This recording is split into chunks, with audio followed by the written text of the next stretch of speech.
we really messed up the system significantly there. That was not any fun. That was a really unhappy PC.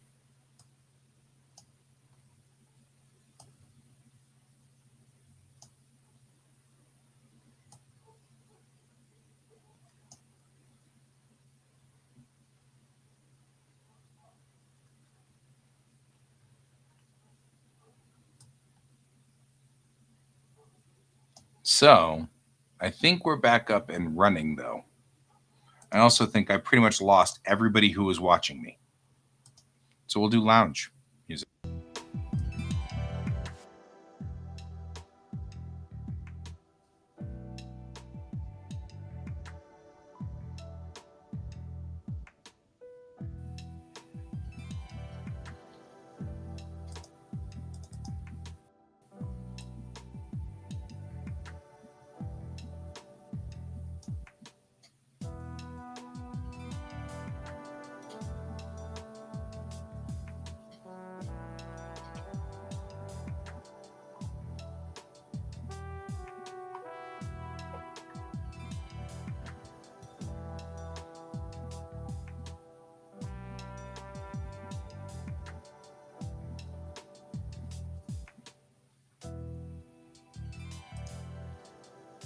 So we are working today on not crashing out my PC.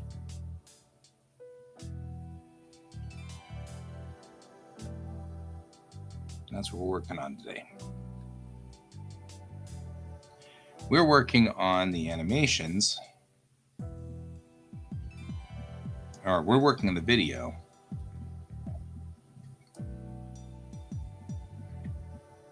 That I shot yesterday morning so that I can put that out there. Let's see what happens. All right. This was something else. All right. So we will take these two first videos here and we'll put them at the back.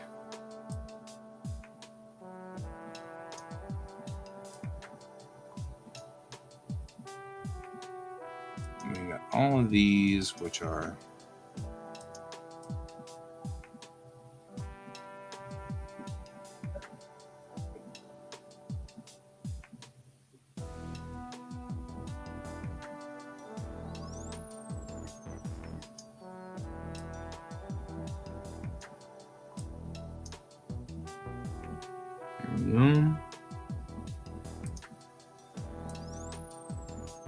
and I'll take all of these.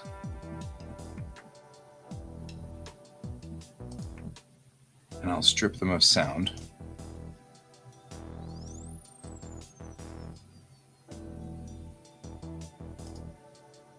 And by stripping them of sound in, if anybody's caring about Premiere, you hit unlink.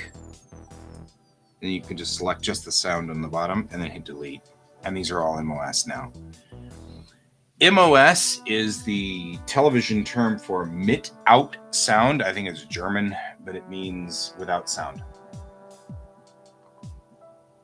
But when you see something come up as call MOS, then what they're saying is that it's without sound.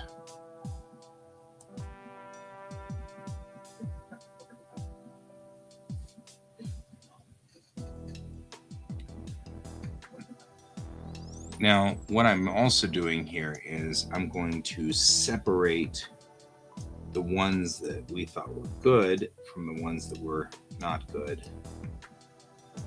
on this. So how good was this though? Oh man, nice and balanced. Look at that. You're riding with him, everything like that. Car is moving along and it's nice and balanced. That's the way I like to see it. Put video effects in on this. And the video effects we're looking for primarily over here are always going to be in color correction and luminary color. Let's not do that. Let's just do one of them, and then we'll copy it as we need. So we're putting in the luminary color. We can see up here, this is what we call our scopes. And on our scopes, we can read the color information coming in from the camera. And I can already see a few things. For one, right here on this scope, this is my hue, or I'm sorry, these are my blacks and whites. My whites are already way washed out, more washed out than I want them to be. And my blacks are pretty okay. I think we'd probably call that normal, but not for digital video. Digital video, we try to call black at 0. Television, you call black at 7.5, which is just about halfway between that 10 and that 10 and that 0 on the left side. So we'd call it that, but our whites are all crushed up here on the top. So I'm going to go into basic correction, and we're going to look at our like our exposure levels, see how we can drop it down, and that brings down that white, but we're not able to clear what's going on outside. So I'm going to actually bring down the whites here and the highlights, and then I'm going to bring up the shadows. And no, we're actually going to go the other direction. We're going to try this one. We're going to go up on the whites. No, I'm going to actually probably bring everything down, looks like.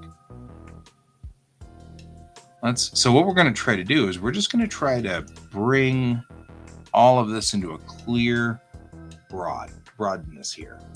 So I can drop the exposure down, but that's still not going to help us much on this. So we're going to bring the exposure down just a little bit. Actually, I think the exposure was fine. The contrast spreads that out. So if I bring the contrast down, it'll kind of bring that in, right? I can push the whites back up until they touch. I can bring the blacks down until they touch. And then we deal with what's going on in between, right? The shadows can be brought down, and the highlights can be brought down. And this brings us to a much clearer picture inside here, even though we still won't be able to see outside.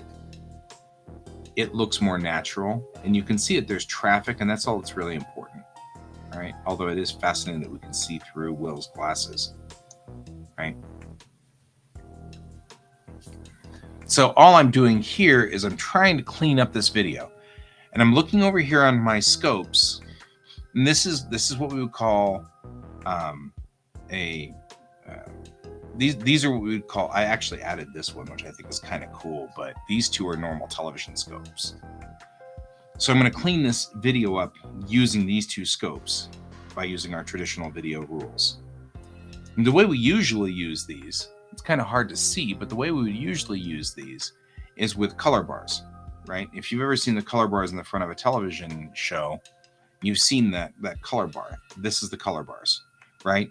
And you can see what it did over here on the scopes. They are perfectly stacked each level, right? All of these levels are stacked, and each color is in one of these boxes. There's a dot in here, right? See how those dots showed up?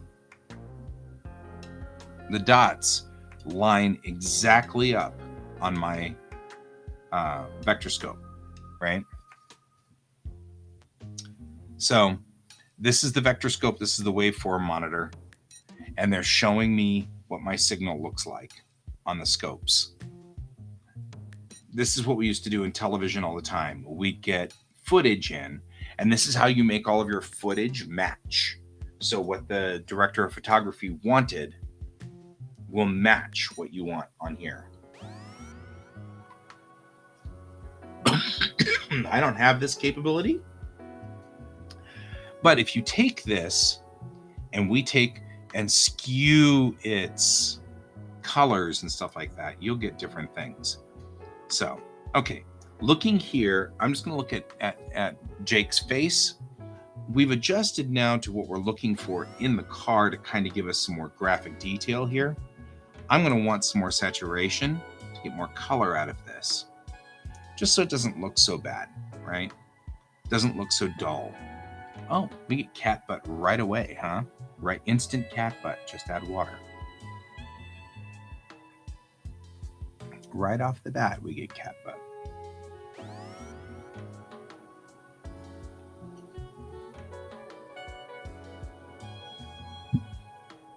Hi. Hi. Hi. Hi, hi, hi, hi. You're a good cat. If she'd stop chasing Dove, life would be so much easier. You've also bonked my monitor.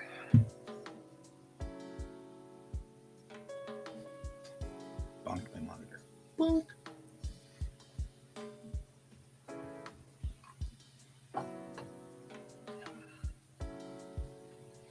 Okay. So looking at my chroma key, looking at my waveform monitor, in my vector scope, right? Here's the waveform. It looks pretty clean.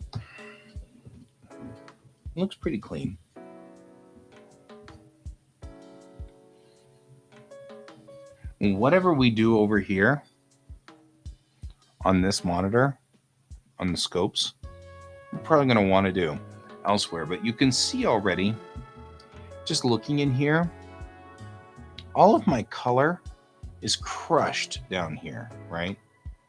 If I drop the saturation in something, you'll see it. You'll see that get smaller and smaller on that monitor. As I bring it out to the edges, and I bring it down. This is my saturation, and it's on that round monitor up there. Okay, you can see it up on my round monitor. George, I mean, like, I don't mind scratching you for a little bit, but we've got work to do. Somebody's crashing out. I don't know who's crashing. Looks like everybody's doing fine. I don't know what the problem is. Okay. So that's what's happening here on this. If I bring up my exposure, you can see that I get more or less of that. George? Okay. Now we're getting kind of annoyed. 2 times. I give you scritches once, okay? I give you a little bit of scritches, and that's fine. Now go bug mom. Okay. In this instance, I'm going to be bringing a lot of this down because it looks richer whenever I do that. And see how that works. And I can see all the color in here. But even here, I'm feeling like the color's a little hot. So I'm going to bring back the saturation just a smidge. Right? There we go. Now I've kind of reached a point where the color looks right. Right? If you look here versus here,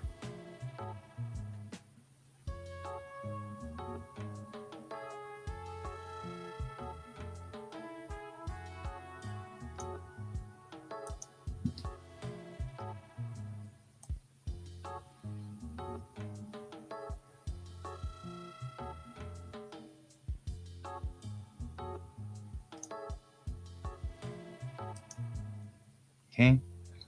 So what I'll do is I'm liking where we are on this. Whoa. Oh, for Christ's sake. Come on.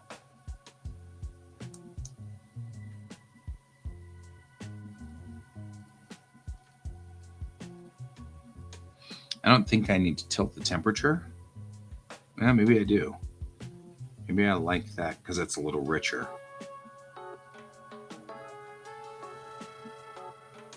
If I bring up the temperature, it shifts where this goes. You see how the blue is coming down and the green is coming down?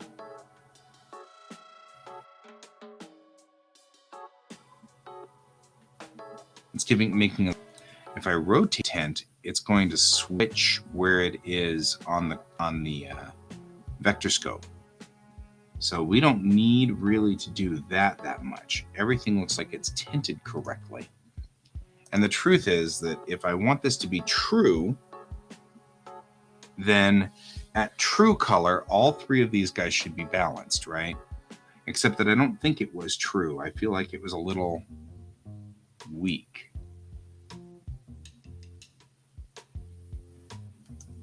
Right? Because this is a tan interior, and this is a bluish reflection off of the main panel there, right? It's kind of what I'm looking for. But also, whenever we're with trees in the background, the trees are a yellowish color, stuff like that. So we want to be able to see that clearly. And we can see the difference now is very dramatic, right? This feels just washed out and cold compared to this, which feels much warmer and like we were actually in the vehicle, right? So what I'm going to do is I'm going to take this luminary color that I just did, and all we did was just some basic work on it because I don't want to mess with too much. And I'll copy that and then I'll paste it, right? And now this has got the same color match. And we'll even paste it here as well. Crap, I forgot to log in.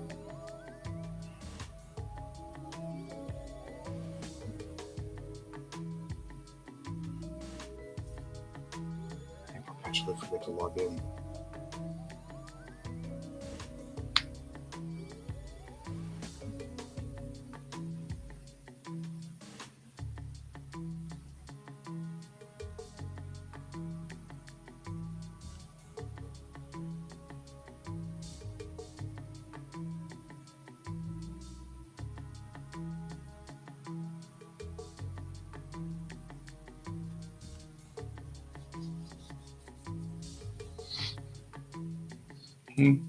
So we've got our kid learning to drive, wandering around, driving.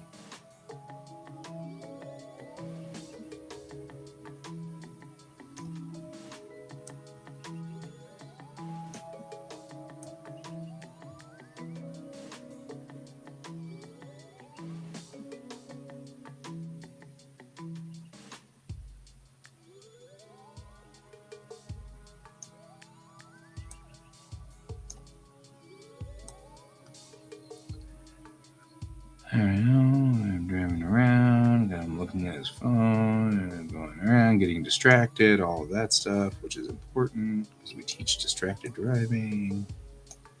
Take this, and we'll also paste it.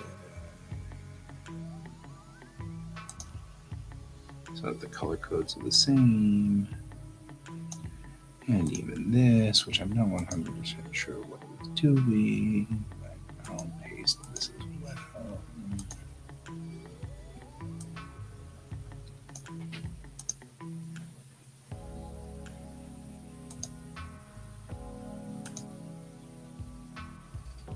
Okay, so where we were versus here, this is a much more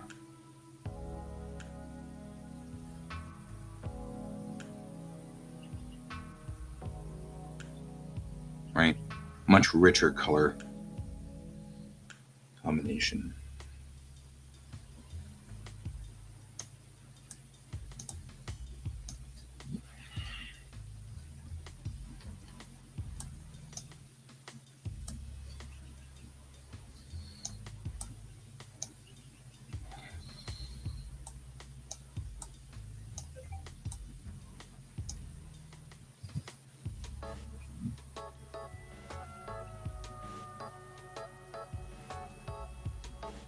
All right.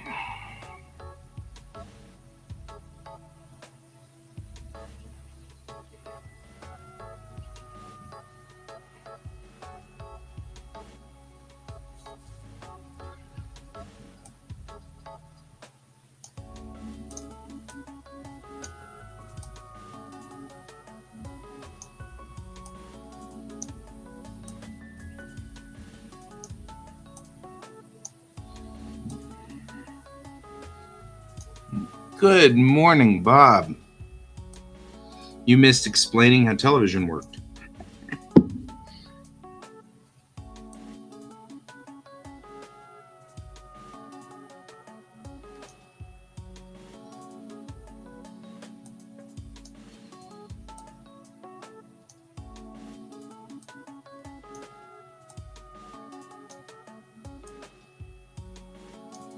I have recently discovered I have scopes, and I'm all excited. Because with scopes, I can do all kinds of cool stuff. Like, make this look like television. Instead of making it look like some dude filmed it with their cheapo camera. Which I didn't cheap. It's not cheap camera. Which is part of the reason why it aggravates me. Old school. That's where I was old school.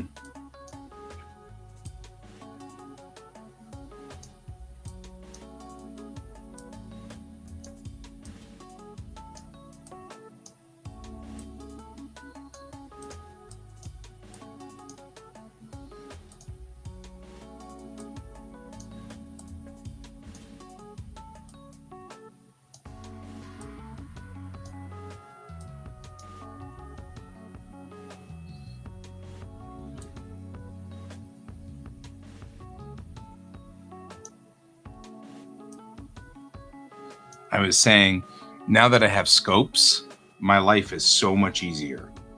This is a waveform monitor and a vector scope, right? So this shows me my color information. This is my saturation information, not my saturation, my luminosity information. And this is my color information. These are my channels. So when you see them here, you can see where we are on the color or the color information and this. And I said, you can use the color bars to configure, and you can see where the color bars show up on here. You can see where the color information ends up here. Each one of these corresponds straight up on one of these boxes on the waveform monitor, the vector scope, right? And then all the bars and everything like that make nice little stacked lines right here. Perfect little stacked.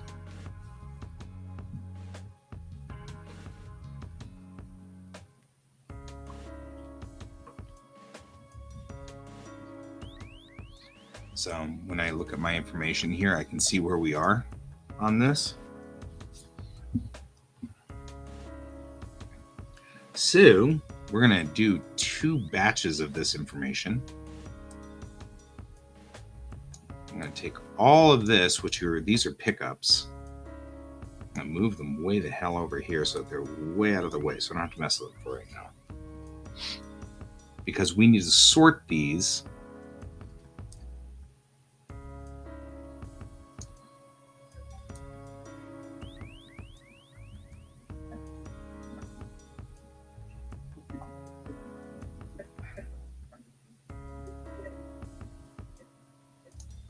Okay, so this is clean take.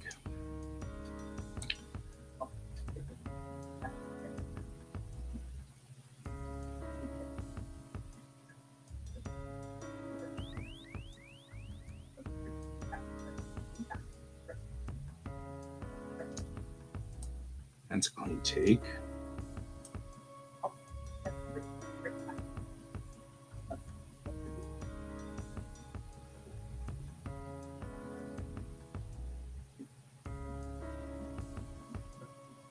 Usually I'd slate these, but I didn't. Because he was way over on the wrong side of the room, and I didn't want to mess with it. I was over it.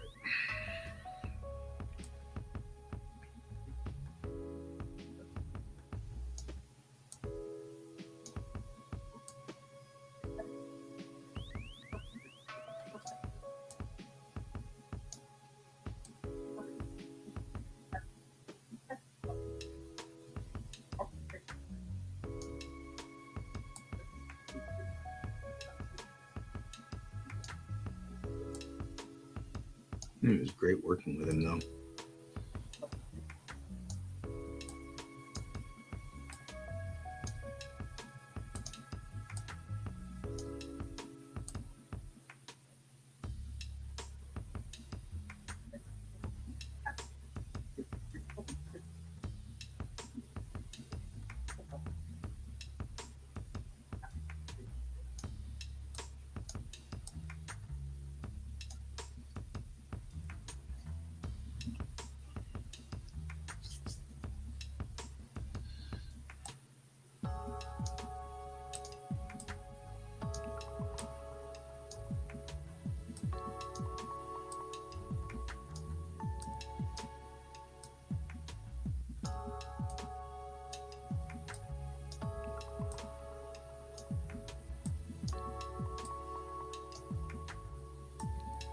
These we will do in reverse.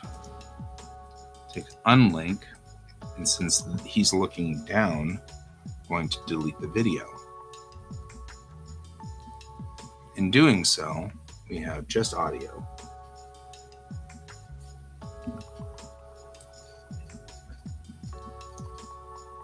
And then I can do up here.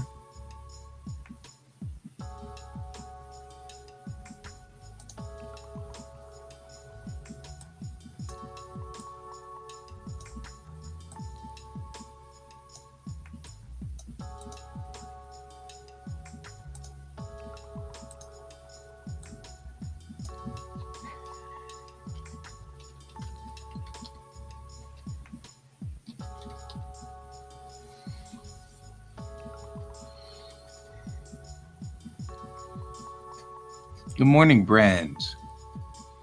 I had a rather horrible start this morning. Apparently, this was too much for my poor PC, and it completely crashed out. It was pretty brutal. Like my graphics card zonked.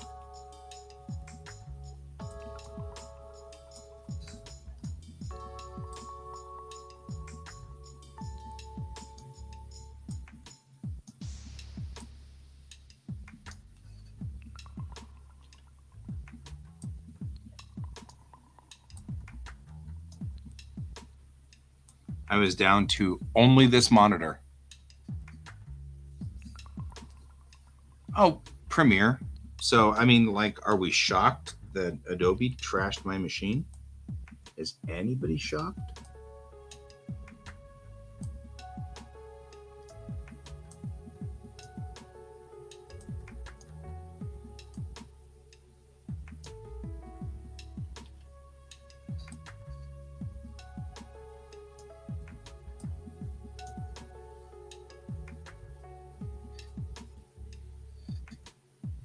Yeah, well, this was an overload. I had the animation program was running. I had video going in here.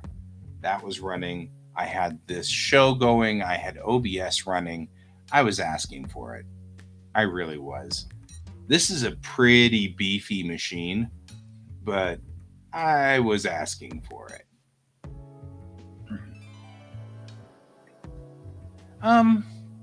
Yeah, but I mean, legit, dude, I've got scopes. You know what I mean? Like, I don't know. I've got scopes. And that's a big deal. I mean, like I was just saying to Bob, the big thing is being able to do this and line up to a SMPTE bar set. Butt people! Man, I love butt people. That's so funny.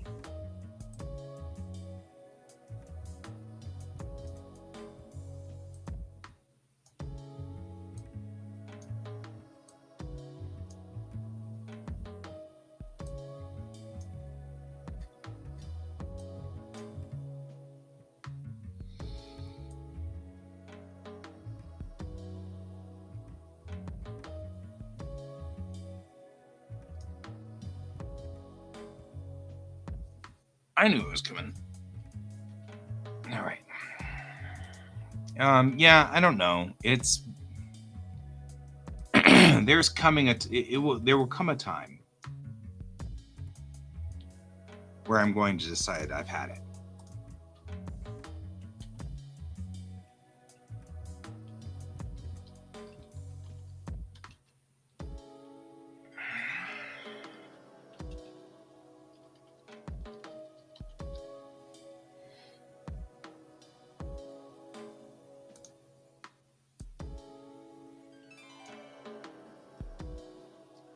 It was fun though. Apparently, the guy that I got to shoot all of this, he and I were talking about it. He apparently was in California for a while as on-air talent, which was great because he knew it. He took his lines. He knew his lines. He read the copy. He rolled it out. It was stable. I didn't have to fight him. I mean, you know what I mean? Like, it was like, just kind of did the job, and the job was done. I got nothing wrong with that.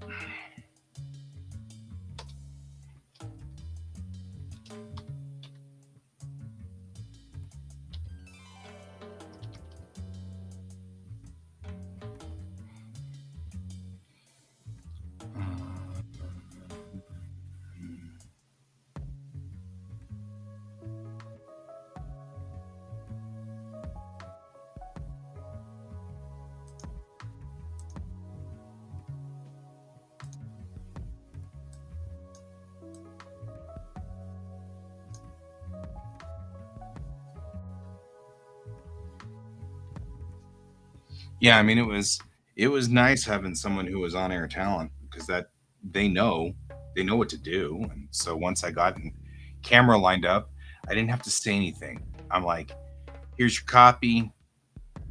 We'll run this on takes, and then we'll do pickups for the rest of this in a bit. And he was like, okay. And like, he knew what I was talking about. He knew what I was saying, and everything was good. Run my empty color bars until there, and I'm going to put this up front because of the nature of the beast.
Peppa. Hello.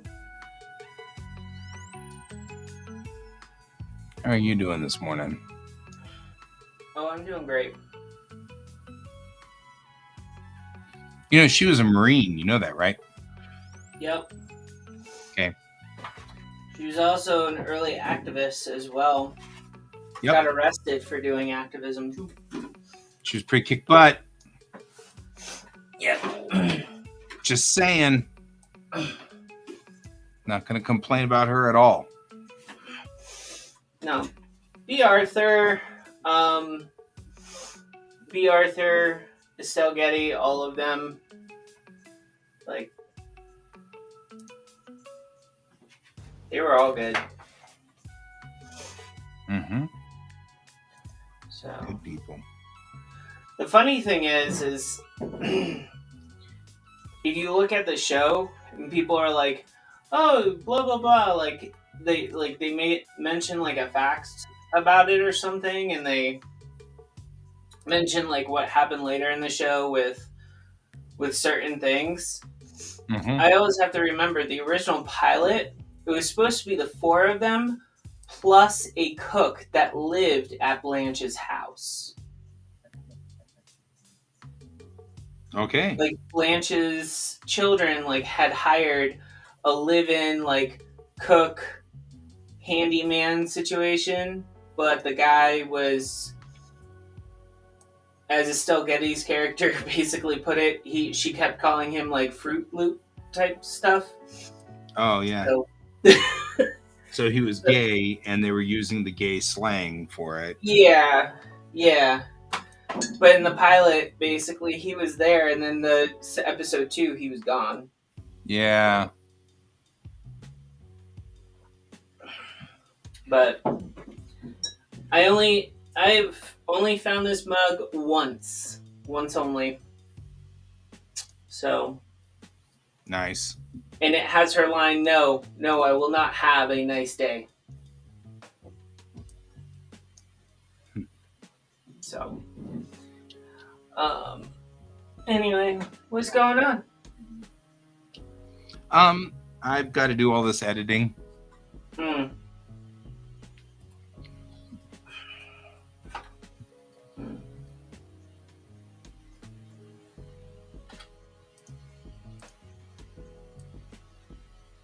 So it's not a problem. I just need to do it. You know? Oh, come on. What'd you call it? My brain.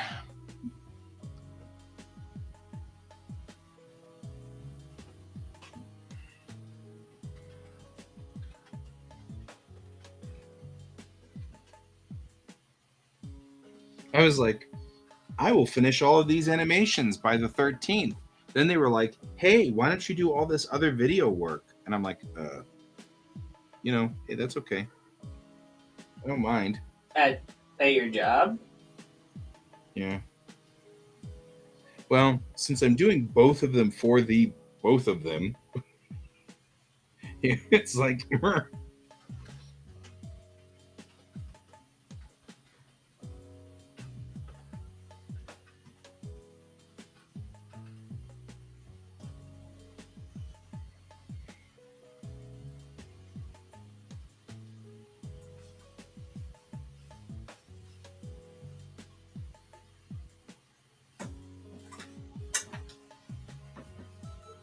Bob just asked, "Are they giving you more time?"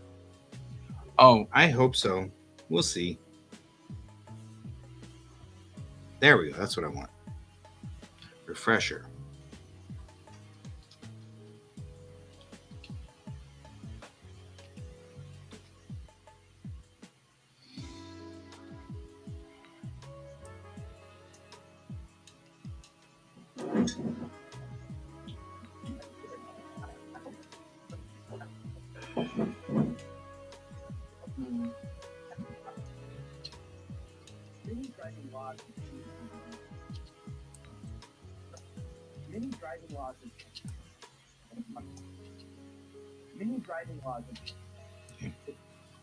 I take mini takes.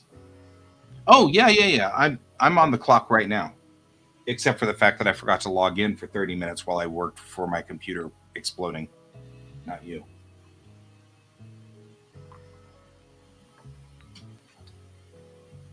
I had way too many things this morning, and I was asking one too many questions of our poor PC here, and it locked up, and then my video card crashed.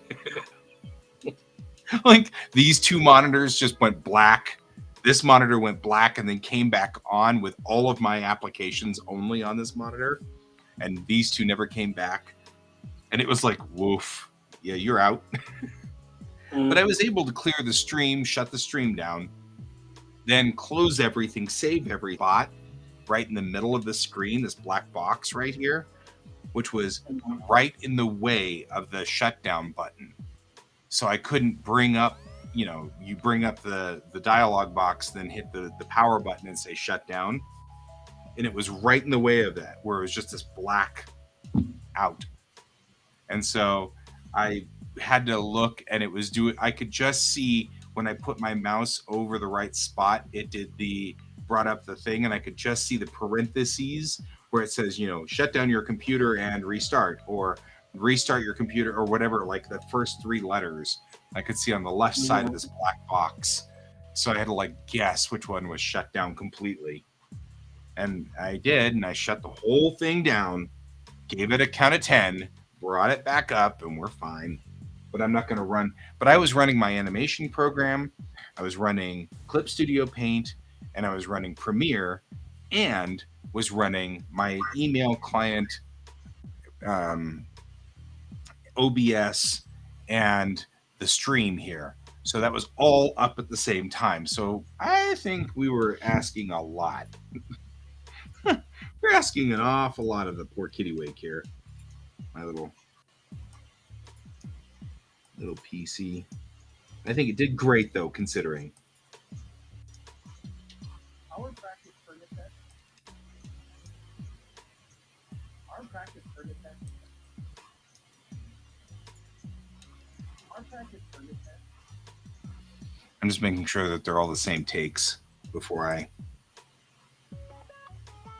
copy in the slate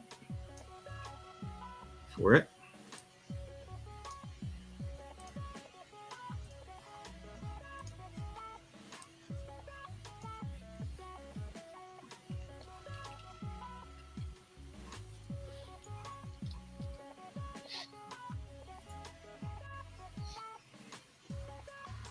Yeah, I pretty much pushed it just a little too long.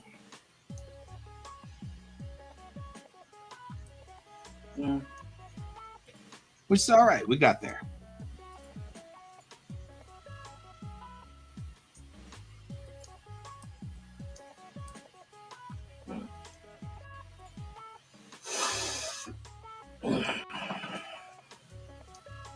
So what you working on today, my dear friend? My beloved friend? Still with the cards. Oh, you're carding still, huh? Well, I have to write like a little booklet that goes with it before it goes to print, and I don't have the accurate cost yet because without that booklet, if I just do the cards with no booklet, then I have can't noticed he sneezed. Huh? Sorry, Bill sneezed. Oh. So all I was doing my version of Gesundheit, because I think that this is stupid to say bless you. So now I just say, I have observed that you sneezed. Because apparently that's what we do in society. Is observe. So please continue. I mean, hello, some user. Hi, some user. Welcome back. That's all right. You've got like an hour to remember before I clear the stream. So if you think of what you wanted to ask me, I am here. If it involves Clip Studio Paint, you may have to give me a minute because I got to finish this video first. But I can answer anything when the Clip Studio Paint comes up. Just say Gesundheit. It means bless you. It's just in another language, so no one actually gives you a problem with it. Why? You know what? Finish what you were saying, and we will discuss it. But you need to I lost track because you went, ooh, kitty. This is not my fault. Anyway, yeah, I have a booklet that I have to get done. So far, I have, with covers, let me see, what's my page count? 44 pages. And I'm on page 16. And luckily, I mean, some of them should go really quickly, but others are just taking their sweet freaking time because I'm trying to figure out on how to word everything and not repeat the same thing of over and over and over again. Right. So it's because then after that I have to have the booklet reviewed by people while they look at the cards, and then they look at that, and then on top of that I have to get a quote for the booklet itself. Fair. Which I didn't realize, like, the quote for the booklet is going to add costs. So I don't know how much cost I'm going to have to kind of do, but in order to save money, in order to, per item, I'm going to have to do at least 250 of these. Right. And then someone was like, are you doing a UPC and a ISBN with these as well? And I'm like, well, UPC and an ISBN, if I purchase those, that's like $75 for each of them. Right. And if I buy one UPC, I might as well buy 10 for the same price. Also true. And actually, I've been thinking about that too for the Springs book and maybe the Bellatrix Rising stuff. Yeah, because if you already... Yeah, because if you already have an ISBN and you already have a UPC, then Amazon just requires you to put that information in. But the problem is it's expensive to purchase those separately. Yeah. Whereas if you publish through Amazon, they give you one automatically from Amazon. But that means that you can't be in other stores. So it's a mess. Um, although I do have one friend who's opening a store that probably will carry some of this deck of cards I'm making. So I guess that's a good thing. Right. I just need to get it done. Yay! Among other things. Right. Right. So the current one I'm doing is the Black Cat, and the character is riding on the back of a giant cat, which is how witches roam around in the land of giants, so they're not mistaken for giant flies. Normal to feel nervous. It's completely normal. So This is completely normal. I'm still listening to you. I'm just trying to make sure I have the right take in the right spot. They're all audio only, so there's no way I can see by visual cue whether I've lined them up in the right with the right slate or not. So I just need to hit go for a second to hear him go. It's completely normal. Move. It's completely normal.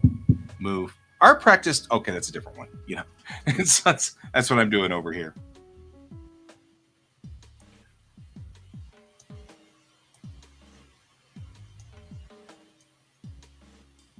If you guys are wondering why I'm slating everything, it is extremely difficult to find stuff in a 40-minute 40-minute piece of footage without any kind of help. So I'm slating this up so that I would normally also slate the time, but they're not paying me enough for that. I do pretty much. Oh, you eventually. Oh, okay. I know this. Eventually found the answer. That's all right. Oh, we're about to have another butt visit. It's another butt visit. Here, I will spend a few seconds with Butt Boy here. Butt Boy. And give scritches. We give scritches. We do scritches, don't we?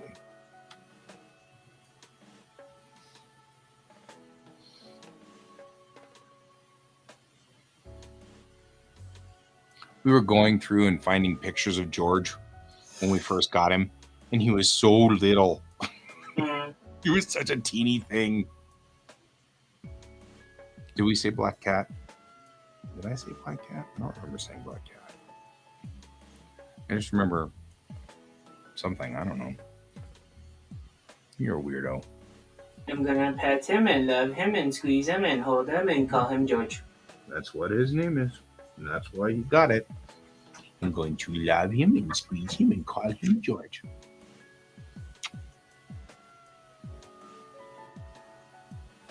That's where your name comes from. Because in the end, I have always been and always will be an animation guy. And all animation is good.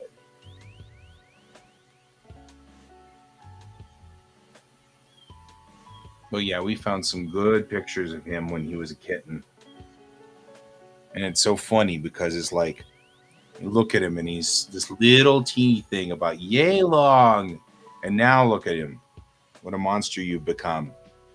A big scary monster. You're scary. You're totally. Thanks, Chuck Jones. Yep. Now he's like, look at my anus. It is an amazing anus. Now he will say to you guys, Look at my anus. It is an amazing anus. Look at my horse. My Yeah, horse well, is amazing. it's a cat. Cats think that their anus is amazing. All cats do. Even the cats that are weird and fluffy and strange like you.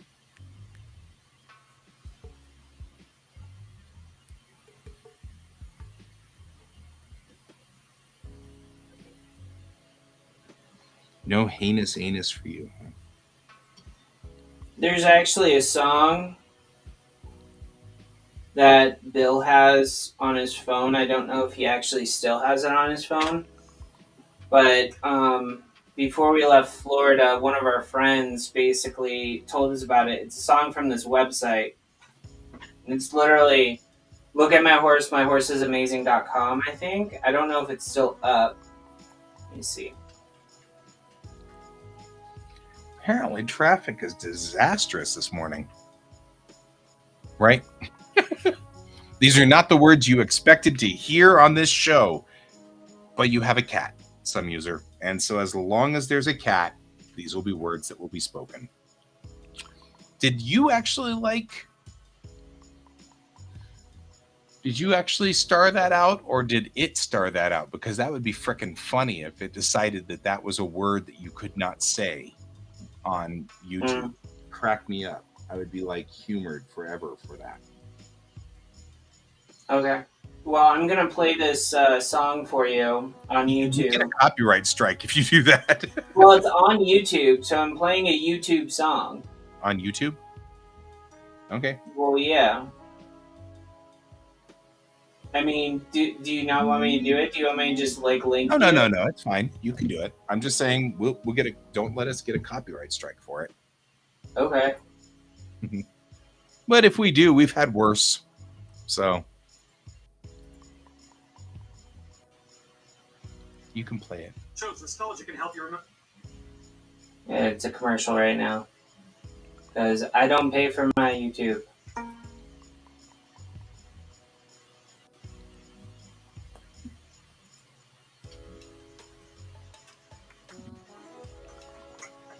Oh. Look at my horse is amazing, give it a lick. On the stroke of its mane, it turns into a flame, and then it turns like a game, and you look on its wing, kid. Do you think so? Well, I better not show you where the lemonade is made. Sweet lemonade, sweet lemonade, sweet lemonade, yeah, sweet lemonade.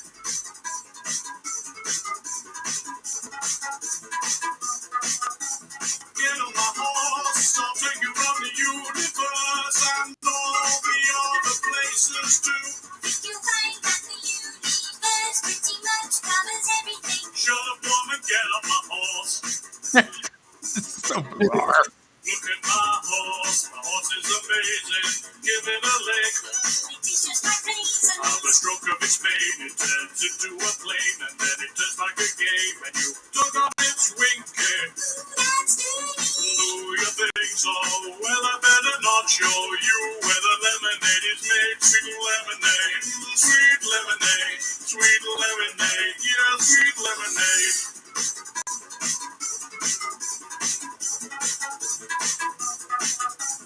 Get on my horse, I'll take you around the universe. Alright, I'm gonna stop it right Yeah, I there. was gonna say.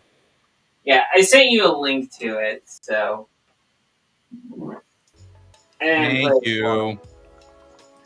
But it's the visual for the animation that goes along with it is actually makes it even more hilarious. I see.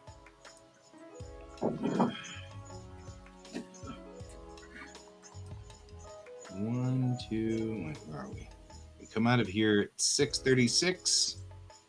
So we want to be what was it? 36, 41. Get back. And there we go. And you should be 5 seconds long. And that's all we want. It's a 5-second slate. Is that so much to ask? There we go.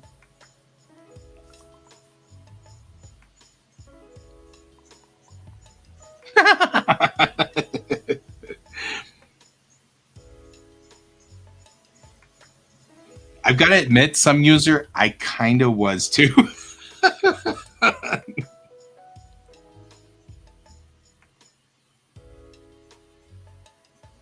Not gonna lie.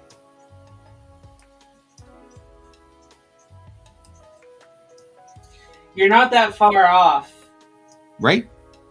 I mean, I'll be realistic with that song. It's kind of like gross at points. Right. So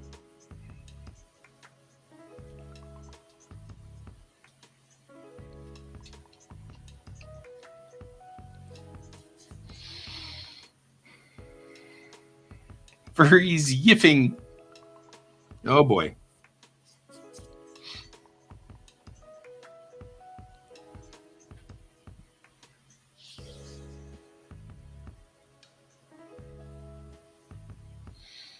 Gotta admit though, all of the stuff that I'm doing right now, this would have taken hours upon hours upon hours back in the day. So I'm not going to complain too terrible much.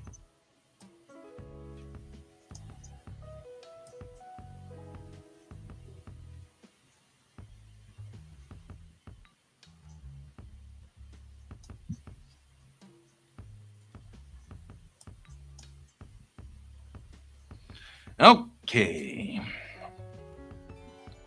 Let's clean this up. Putting in the color. Basic correction. Needs to come down. Looking at my scopes, I can see that my color isn't as wide as I want it to be. And boy, I'm blown out. Really high up there in the saturation. So I'm going to bring up the saturation so we can get some more color in here. But I'm also going to bring the exposure down. But I'm going to need to bring the whites back up. And the blacks are right where I need them to be, I guess. They're probably our best bet. And the shadows. I'm going to raise the shadows up because I can't see his face because of the... I had nothing... Oh, wait. I am not showing you my monitor. There's my monitor. So bring up. What I did here with this is I'm just looking at this frame. I've put in the luminary. And we've got an overexposure. The screen in the background is blown out. So I'm going to try to bring that down so it's readable. And the contrast can go up a little. Gives me a little bit more. You can see what happens on the monitor when I extend my contrast out. It stretches out the color gradients across there, and that makes it look a little richer. I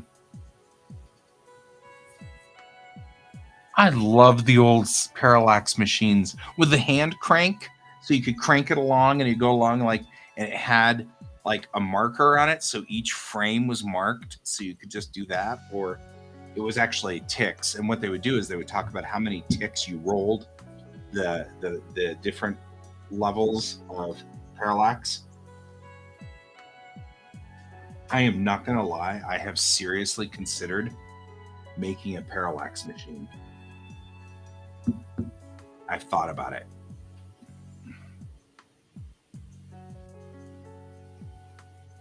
Okay, so the temperature on this is still not where I want it to be, because if we go here, it's colder, and here it's warmer, but I need it to back just a shade, because his hat is gray, not tan. But looking at the tint, now it looks like we're more balanced here, but you can see we've pulled the red down on this, which is part of the issue. So I want to take a look at my saturation levels and see if I need to get any higher on the saturation levels to get it to straighten out. That looks pretty clear to me. That looks fine. Let's see what I can do about my highlights. I'm going to bring my highlights down, and that's going to bring some of this information out from that top part there. Bring my highlights down. Everything was pretty washed out. I really did a lousy job of setting up my camera before doing this. Mm. I'm looking at my whites. I want the whites to come down just a smidge, like so. I get a little bit more information out of it whenever I pull the whites down like that. But now I'm going to have to bring the exposure back up to bring that out of that spot. No, it's not. We'll get there though. Right, so we've already brought up the shadows so I can see his face. The way to correct for the fact that I was using natural lighting, I didn't want to bring my lights in. They're not paying me enough to bring in my lights. I have a full set of complete 3-set lighting set rig.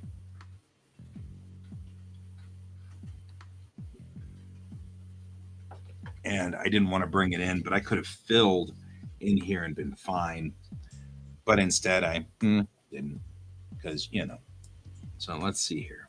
If I tilt the tint more towards magenta, I get a more magenta look, but I don't need to go that far over. But you can see what it's doing to my vector scope, how it tilts my vector scope towards magenta. But I can get a little bit more color out of him and richness out of his hat when I push like that. No, there are 3. There are 3 lights.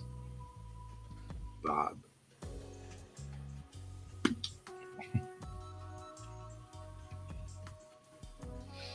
Okay. And that might be just a little too purple. Let's see what we've got here. This is hard to do because I have to eyeball it. I don't like eyeballing these things. That's the color one. There we go. Now, I haven't sweetened the audio at all because I'm going to have to sweeten all of this audio at the same time.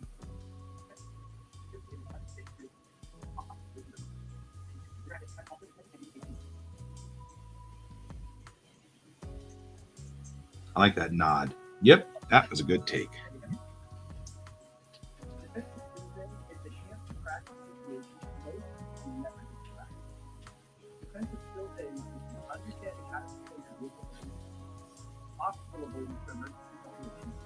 How much of that can you hear over there, Pepper? It's like a whisper. I can't really hear it. Why? Because one of the problems with doing editing is that I have to keep going over the same piece of audio like 16 times until it's clean. And so I just want to make sure I'm not annoying the hell out of people whenever I do that, because we're going to have to go. I'm really not too upset. Like, I'm... As long as it's not bothering you, we're good. It's not bothering me. I'm just... I can't seem to get certain things with these cards done, so I'm working on what I can get done. And then, hopefully, by the time I get this done, if I get this done today, I'm at the midway point for all the cards. And then, that would be good. Cool. To Bob, the professional studios wouldn't adjust this frame by frame. We'd be putting it through a telecine, and the telecine would just adjust by bars. The problem is that my camera doesn't generate bars, which is something that I wish it did, but it doesn't. So I'm actually trying to think of other ways that I can get bars onto my camera so that it'll do it. Are you in Premiere right now, or? Huh? Are you in Premiere right now? Yeah. Okay. I can get Premiere to generate bars. I can't get my camera to generate bars. So. What do you mean by bars? Do you mean like the audio? No. That's tone. Bars are. Can you see my screen? Yeah. Bars are these. Oh, okay. Yeah. And you see what it does over here on my scopes? So I've got a perfectly nice little X right over here. All of these line up with all of the little boxes. You can see how the video makes all of these like things on my scopes showing where the video is. When I put it in bars, it tests up and shows where everything should be aligned. Yeah. If I had a bar generator on my camera, then my camera could tell me what it thinks blue is and what it thinks red is and what it thinks 100% white is and what it thinks 100% black is. So then I could adjust all of my colors so that what came out of the camera was true. And that's fine because it's clear that my camera is a little dingy. The colors that are coming out of it are a little dingy, and that's probably something to do with the lens I was using. So what I'm actually going to do now is that. Now, some user to you, all I'm going to do is sweeten the AI or sweeten the audio the old-fashioned way, which is bring up the volume and the bass to it and make it all sound really nice and clean. It's the same trick we've used for hundreds of years with television. And I'll clean it up and then run it just normal sweetening. It'll be fine. It's clean because it was a lavalier mic. This is my lavalier mic he's wearing right here. And the lavalier mic was totally spot on now that I fixed the cable problem. I had a cable problem.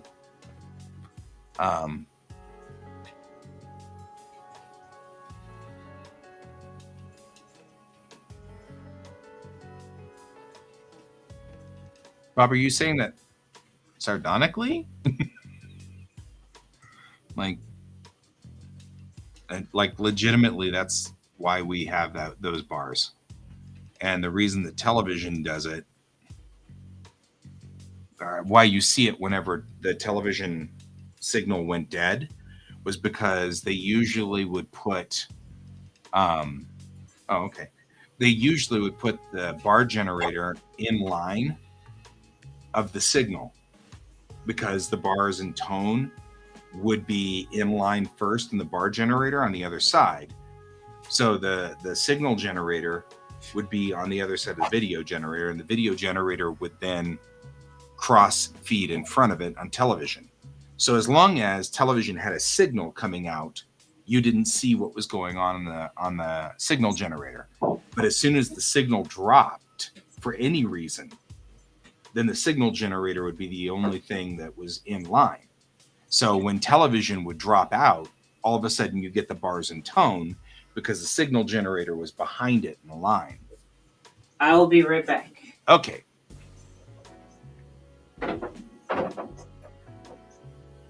Oh yeah. No. Looking at my audio, it looks very clean. It just needs to be sweetened. So I do need to bring the red down. The red's ringing over here. Really don't need that much red. It is definitely ringing. So we'll go to my curves. I'll take the red, bring it down just a hair. There we go. He still looks good, still looks rich, but he doesn't look ringy. And I brought up the green of his shirt, which looks fine, and that's all good.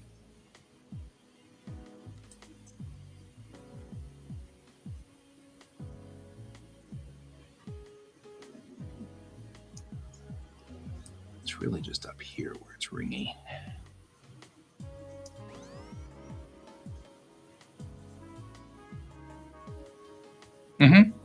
Yep. What's fascinating about this is, for the longest time, we only ran this scope. I just lost it, vector scope, and because that's the vector scope on the left side.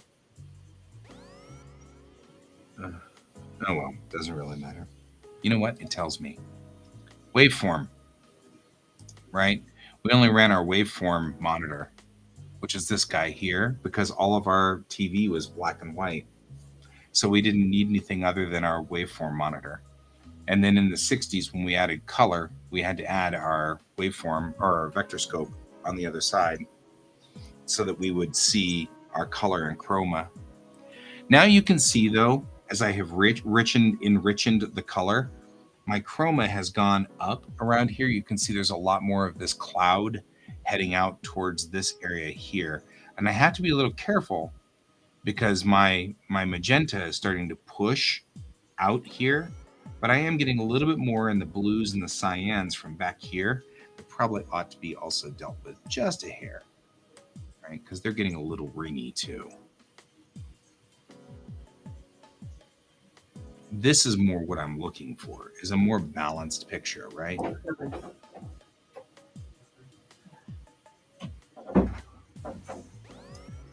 Oh, Guy, And I me. wanted to show you something. Mm-hmm. Oh, I likes that piece. Yeah. Is that for the Turkish earthquake?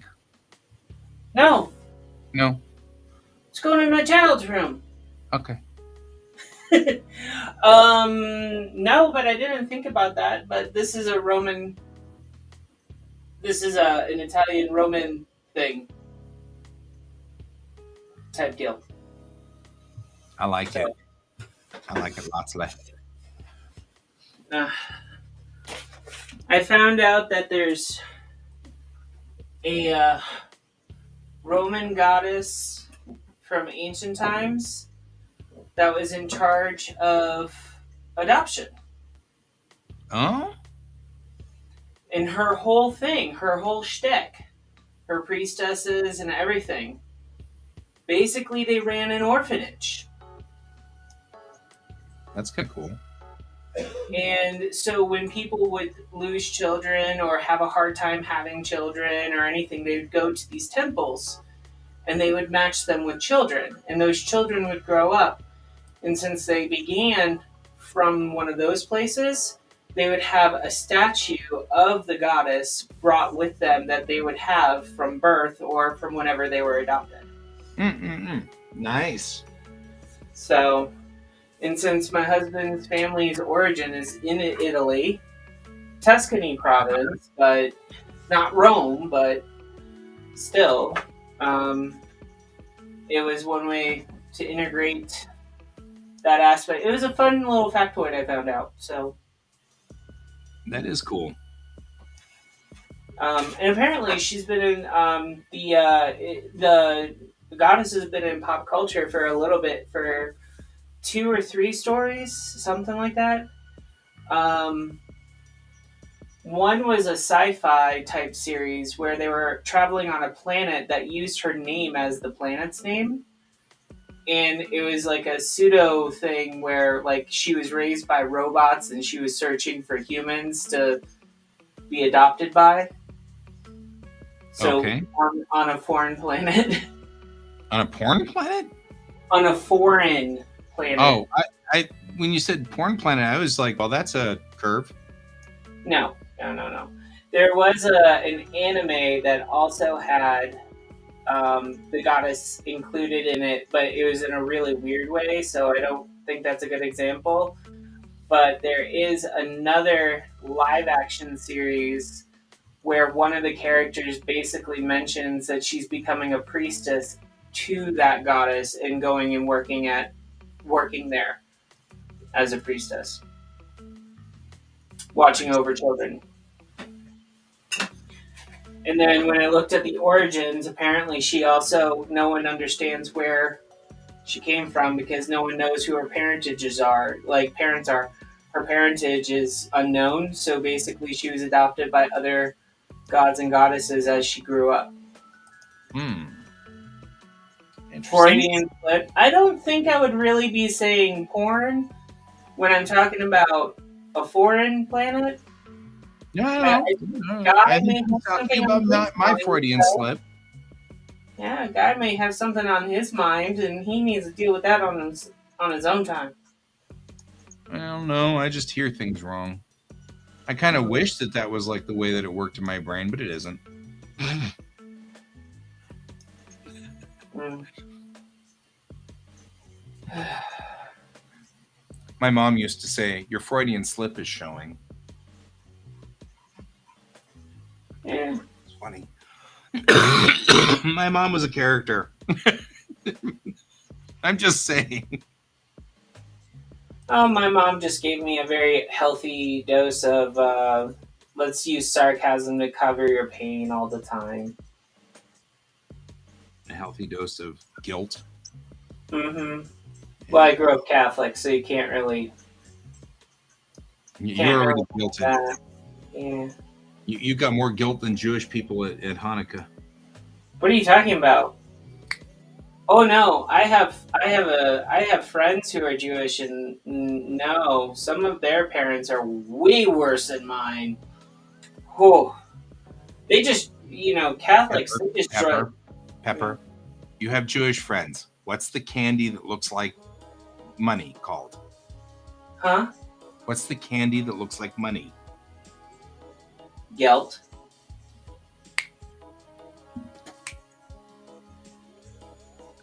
But it's not spelt like guilt. No, but it's a pun. It's not supposed to be spelled the same way. It's a pun. That's the point of puns. You're I just very thought I was being sensitive. clever. You've got more guilt than Jewish people do at Hanukkah.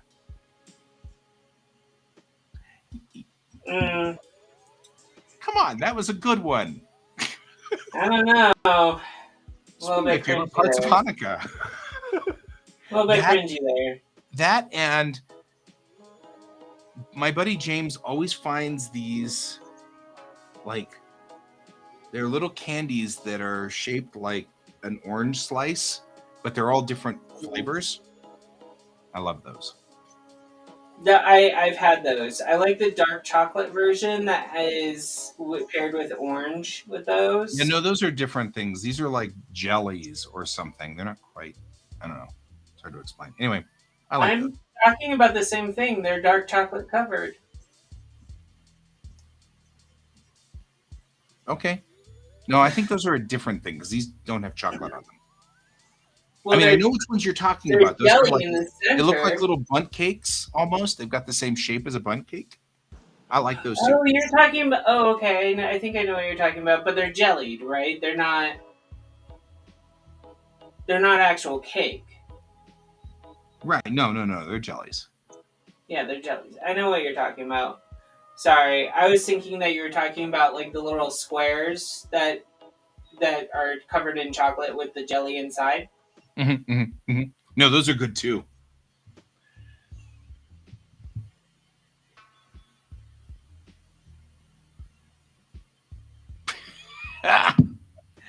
I see now those are the type of jokes that crack me up all the time. Some user. I love when you have a word in one language that means something else in another language, and then you intentionally put that in there. That's clever. I go for that. I think that's good. That makes me happy. Well, it was like, so by the way, I ended my subscription and my dealings with Duolingo, but I didn't know if I need to tell you that or not. But Well, that explains why Mariah hasn't seen you around. yeah, main reason why is when I kept looking up for help with conversation so that I could actually keep up with Maya in a conversation. I kept finding that the Duolingo and Babbel and all of them, they're great with simplistic conversation, but not complex. Right. And like they don't go over things like slang and stuff. Like they don't go over that enough. Look at this, guys. Look at the difference between this and this. That's color adjustment. Looks like you have to do your color adjustment better there, kiddo. Yeah, that's what I'm saying. This is how dirty and messy my camera is versus this after doing some adjustment. That's how dirty. Seems to me like you probably need a new camera, guy. I don't. I need to stop using cheap lenses, but I'm poor, so we keep using cheap lenses. And I keep doing jobs like this one where they're paying me, but they're paying me $22 an hour for it. which never will pay for lenses. And it's not complaining. I am happy as a clam to do this. Just, it's not going to pay for lenses. Lenses are stupid expensive. Good lenses with good glass and everything inside there, upwards of $600, $700. That's a lot of footage shooting here. Saturation is too high. No, saturation is fine. What's ringing? Why am I ringing? Red and yellow. Yellow fellow. That's what we're after. Something's ringing, and it's the red and yellow.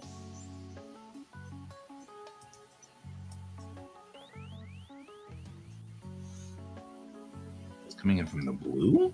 Really? Not expected that channel.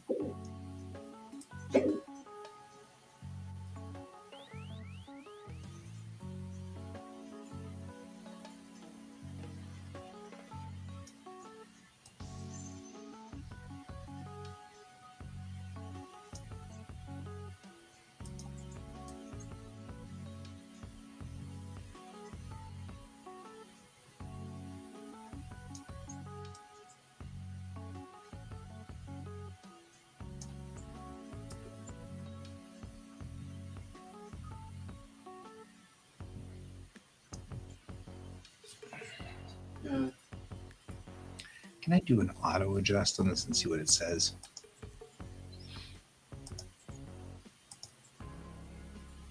That's what you think it should be?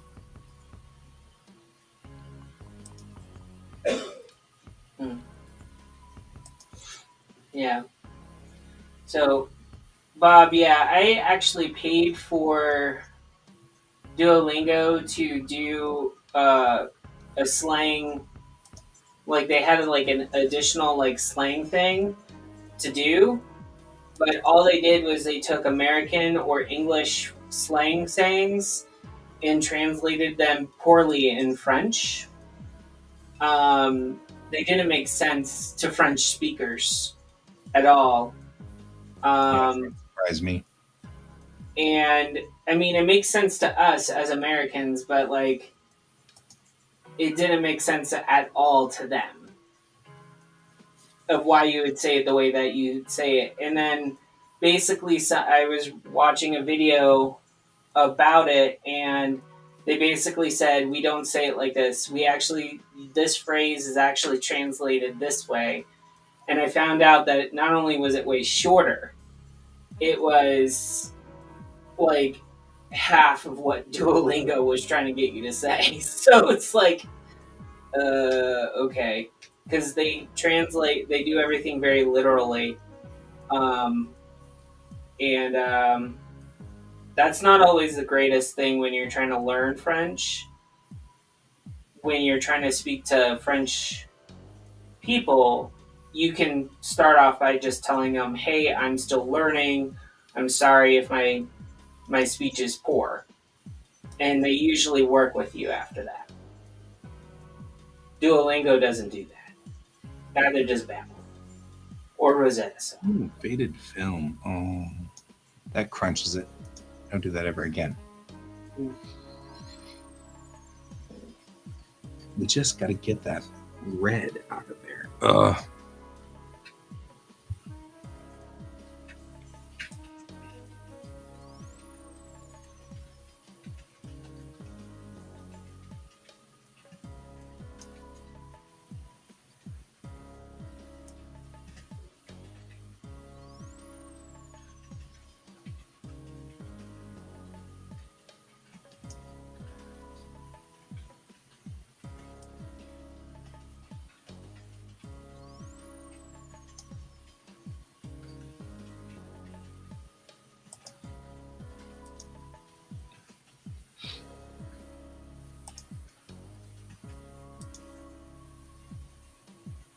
Maybe I need to take from right here. Ugh.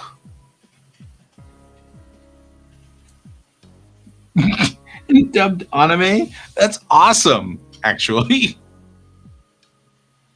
I just never would have thought of that in its own way, but that makes absolute sense. Actually, you're not that far off. Most of the people I knew in college actually learned English that way. Yep. As an old school anime person, though, I'm like, that's what, because Bob knows we had sort of in the very beginning we had sort of a bias against dubbed anime. I have noticed. There's still a bias Yep. in the anime community in America Yep. on whether or not it should be you should watch it dubbed or subbed. Well, I don't have a should, but just um. Oh, that's great. I can make it look like it's on black and white film. I don't feel like anybody should do anything. That's it's up to them. But I do like. I mean, I do prefer to watch it in Japanese straight.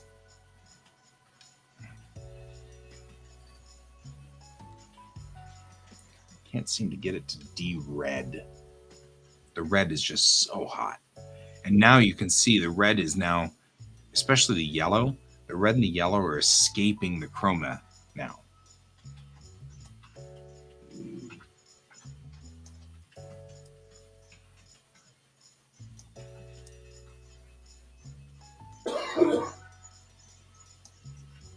Is he still sick? Hmm? Is he still sick? No, we live close to Greeley. That's fair. The air has been very thick with the pungent smell of farm. Mutilated cows. Yeah. Mm-hmm. Yeah, I actually was in the laundry room the other day and I hadn't turned on the dryer or washer yet. And I'm like, what smells like sewage leaking into my house? And then I was like, oh, that's right. Greeley. It's like right down the road from me. It was coming through the vent of the dryer. So, Gotcha Man, Yamato. Yeah. Yeah, part of Bob's right. Part of the reason we have a bias is because Gotcha Man got translated over and called Battle of the Planets.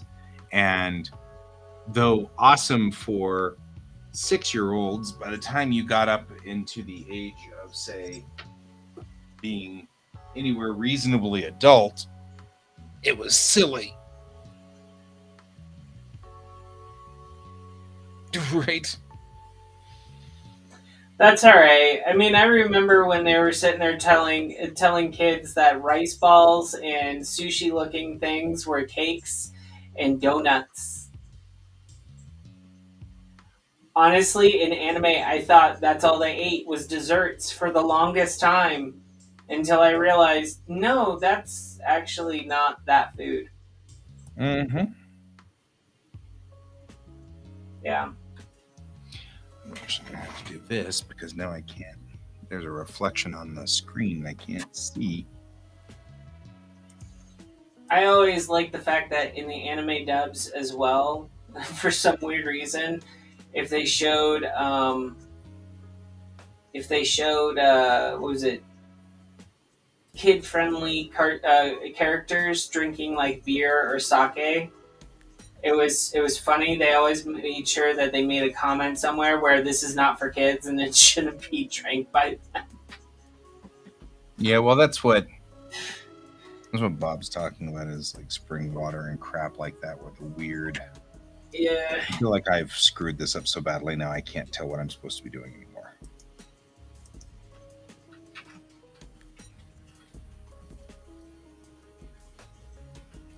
In fact, I am so confused. I'm going to go on ahead and just wipe this out for the moment. and put a new instance in because I don't know what the heck I was doing anymore. Well, tomorrow's gonna be interesting because I can't eat pretty much all day long. Why can't you eat all day long? Testing the following day. Oh, yeah, that sounds like an unpleasant issue. Yep.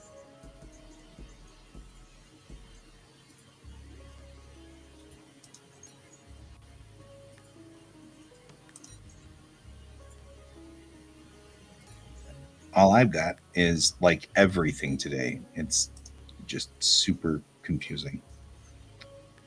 So let's do this. You see with your white balance there. I brought your temperature to the correct temperature. That's nice.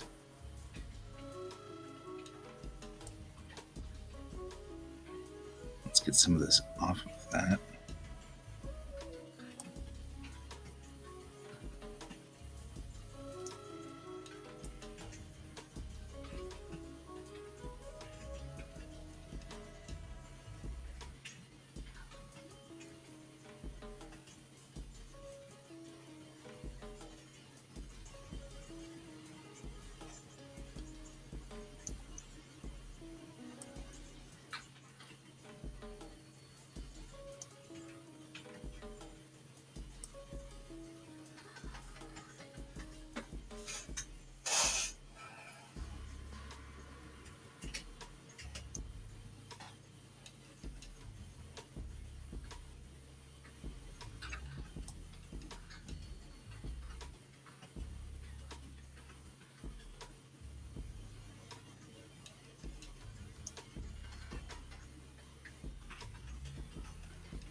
Oh man, that's funny. I think it's hysterical because that's what they'll do in English. They'll give them British accents if they're pretentious. And so it's particularly funny how you'll get American accents if they are normal, Australian accents if they're rogues, and if like they go all bizarre or weird, they'll get Australian accents. And then if they're pretentious, it's always British. Which is particularly funny for me because my next door neighbor, when I was in Japan, was from London and had a prim and proper London accent. And he was like this 20 something surfer guy who just was like going after the girls and partying all the time and getting, and I mean, like the least straight laced person you could think of, but with this pretentious London accent. It's so funny. Because I mean, like, Well, he blasted that stereotype for me. yeah, but then you also have the people like when they dub them and they are, whatchamacallit, they're from Osaka. They sound like they're from the southeastern United States. Well, that's because that's the way Osakans sound like in Japanese. Yeah. So.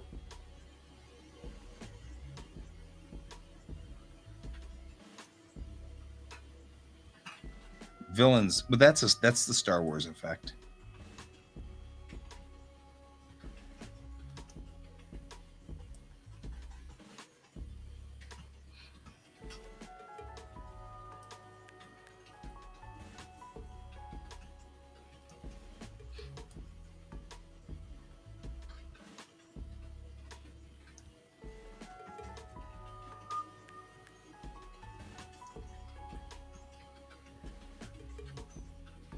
Oh yeah. Anytime you hear the, but they'll also do that whenever they're talking about Ibaraki Ben too, because apparently people out in Ibaraki sound like Hicks.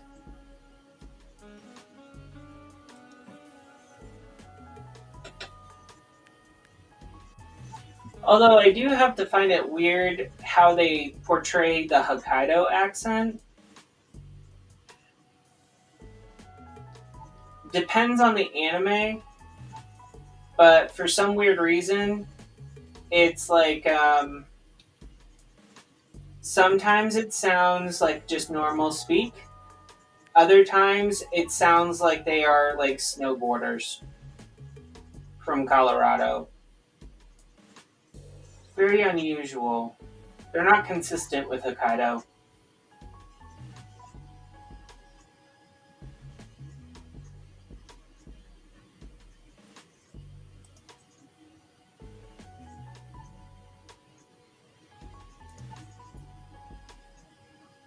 Ainu don't get treated well. It's sort of a given.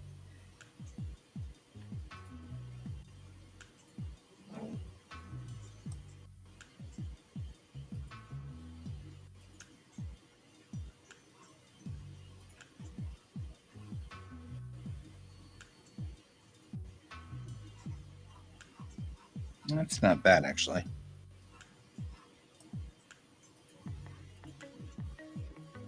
Oh, it's not what I wanted.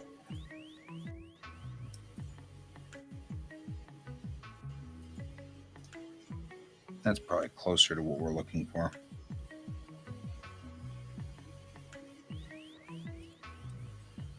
I wanted to crush the blacks more than I wanted to go for it there.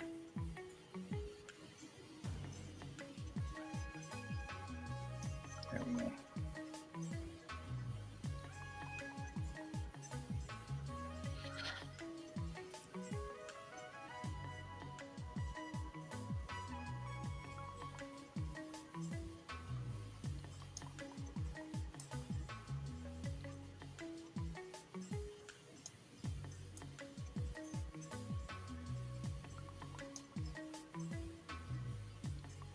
I think that looks fine.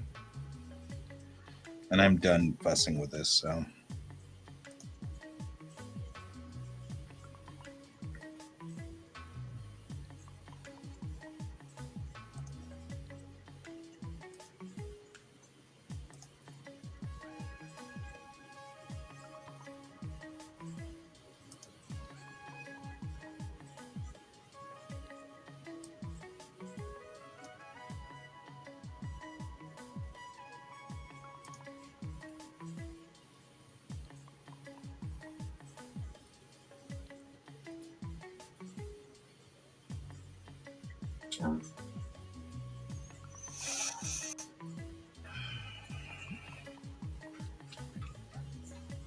Defensive skills that include understanding how to control your vehicle during speed, obstacle avoidance for emergency situations, distracting, driving, all types of precision driving, and even some basic vehicle. Well, I gotta admit, mastering by default sounds really clean. Defensive skill setting is the chance to practice situations most people never get to practice. Defensive skills that includes understanding how to control your vehicle during a speed, obstacle avoidance for emergency situations. Yeah, I mean, this sounds fine. I just don't want him to look yellow and jaundiced. I was having a hard time kind of pulling the yellow back. But I don't think I care enough. Distracted and impaired driving, all types of precision driving, and even some I basic. don't know why I can't get the other channel up, but that's okay. I don't think I care enough. This sounds pretty solid as is. I might bump the gain at on the lower band, lower band frequency, but I don't think I need to do a whole lot.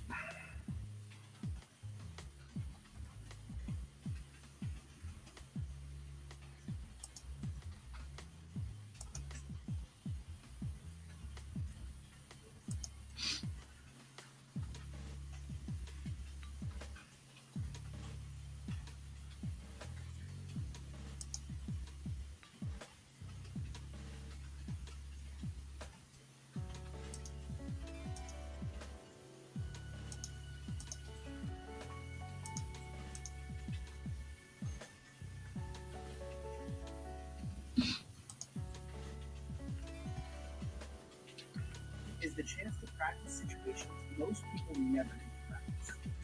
Defensive skills that include understanding how to control your vehicle during a skid, obstacle avoidance for emergency situations, distracted and impaired driving, all types of precision. Yeah, we have about 7 minutes left.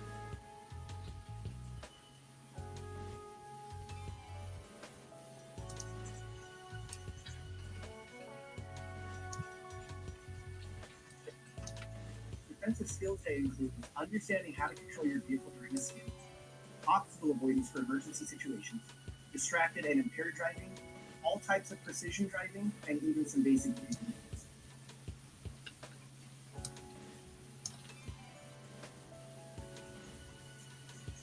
Defensive Skills Day is the chance to practice situations most people. The upper bands are just a little hot.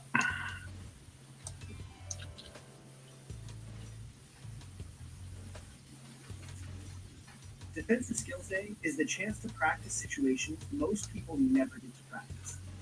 Defensive Skills Day includes understanding how to control your vehicle during a skid, obstacle avoidance for emergency situations, distracted and impaired driving, all types of precision driving, and even some basic vehicle maintenance.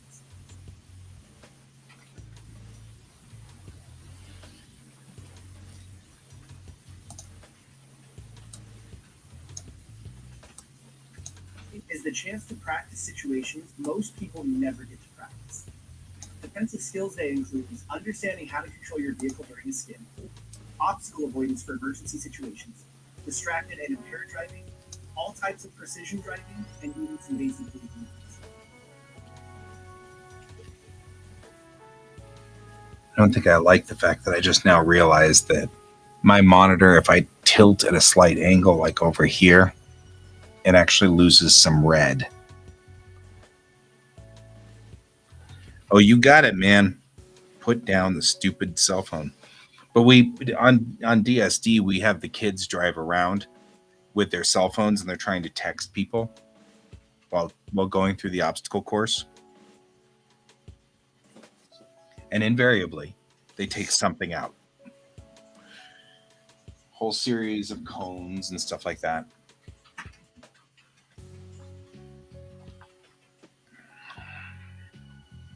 All right. I feel like that's probably mastered well. Understanding how to control your vehicle during a skid, obstacle avoidance for emergency situations, distracted and impaired driving, all types of precision driving, and even some basic maintenance.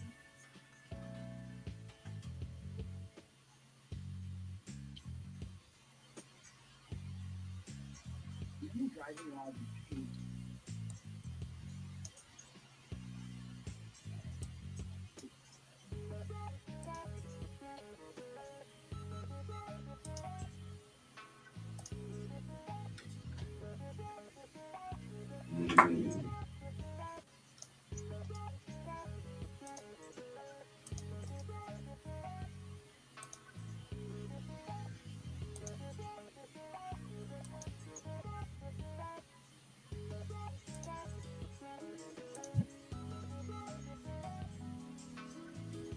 There we go.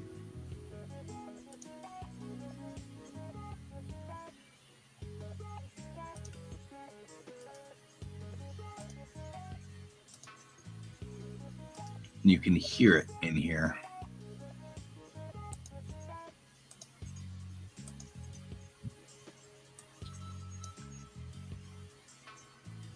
many driving laws have changed over the years. Most applicants believe they'll pass a driver's license test based on their skill. The truth is, most people are unaware of the bad habits they possess. What did he just say? He said, most people are unaware of the driving habits that they possess. Did he say most Americans? No. Laws have changed over the years. He says, most of our driving laws have changed over the years, or a lot of our driving laws. Many driving laws have changed over the years. Many driving laws have changed over the years. It's because one of the biggest problems we usually have is these kids will come in and their parents have told them to stop at stop signs or whatever. And of course, our law says you're not supposed to stop at the stop sign. You're supposed to stop at crosswalks. And so the parents have taught them to stop in line with the stop signs, which could be anywhere. And that'll get them a fail test. So that's part of the things we've got, and the bicycle laws and stuff like that have changed since even the 80s. What do you mean stop at you're supposed to stop at stop signs, I thought. You're not supposed to stop at the stop sign. You're supposed to stop at the crosswalk. Stop sign just tells you you're supposed to stop. It doesn't tell you where. I thought there was like a white line that goes right before the Stop crosswalk bar. at the stop. Yeah. You stop at the stop bar. If there's no stop bar, you stop at the crosswalk. If there's no crosswalk, but there are sidewalks, you still stop at the crosswalk. You just make one up in your head. And Gotcha. then if there is none of that, you can stop in line with the street. But in the 80s, they taught us to stop with our nose of the car in line with the stop sign. So the stop sign would tell you where you had to stop. So in other words, you took the stop sign and then drew a line across the street and stopped at that line, regardless of what was written on the road. And that's what we have to usually unteach a kid, because they'll stop at a stop sign and you need them to stop at the stop bar, which might be a good 6 feet back from the stop sign, depending on how things are. Yes, and you also have to remember that pedestrians may have right of way, but pedestrians will get mad at you if you go into their walkway by accident because light changes and you're not paying attention. They get angry about that. Everybody has that bias. The bias that says that people by default are stupid, and so what they end up doing is yelling at people when they just made a mistake. Like, nobody seems to have any patience for just a normal error. Well, no, we had to have our brakes checked, and they were starting to slip, and I was trying to basically brake at one point, and this woman I understand she's waiting for the light at the crosswalk. That's fine, but she started walking on a red hand, and she had a stroller in front of her, and I tried my best not to hit her Very because good. because my brakes, I was on my way to get my brakes fixed. So the answer to your question is yes, different states have different driving laws, but they're usually very minor, like little tweaks that are just slightly different between state to state. Texas is actually the worst, because a lot of the things that we are required to do here, Texas is like, nah, never mind, we don't care. And so that's one of the reasons why Texans get up here and break a lot of our laws, is because they're missing about 10% of the normal driving laws that the rest of the world has, because Texas believes firmly in individual freedom, which means you're not required to do certain things in Texas. Like, be safe and stuff. I'm bitter. I don't know. Florida's driving is just weird, though. I don't try to explain it anymore. Yep. I blame the snowbirds 6 months out of the year for that, though. Now I need to write. Although I still like the fact that we have a law in Florida in the United States where you're not allowed to tie your elephant to a meter maid. That happens all the time, though. I'm just saying. I know. And if your pet alligator is on the beach, you have to keep it. You have to be in company of it, because if he's unaccompanied, the animal control will be called. Yeah, I have to put this in, but we've got to get going here pretty soon. Oh, actually, I do need to get going. So I will talk to you later, sir. I will talk to you later as well. All right, bye. Good night.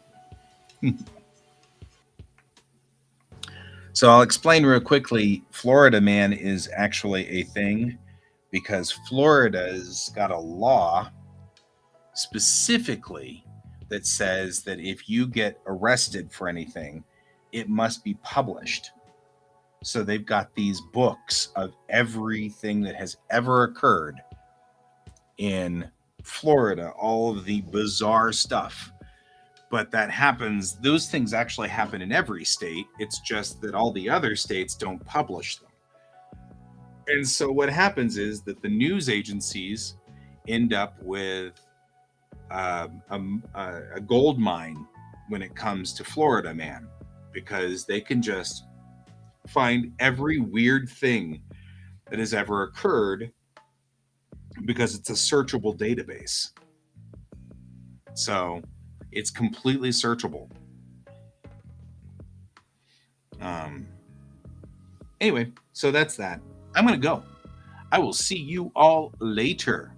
And as always, keep your eyes on the stars. It was good, by the way, to have you here, some user. I'm glad to have you back. I hope to see you again. I'll keep going if you keep going. And it's always good to have you, Bob. And I did see, probably.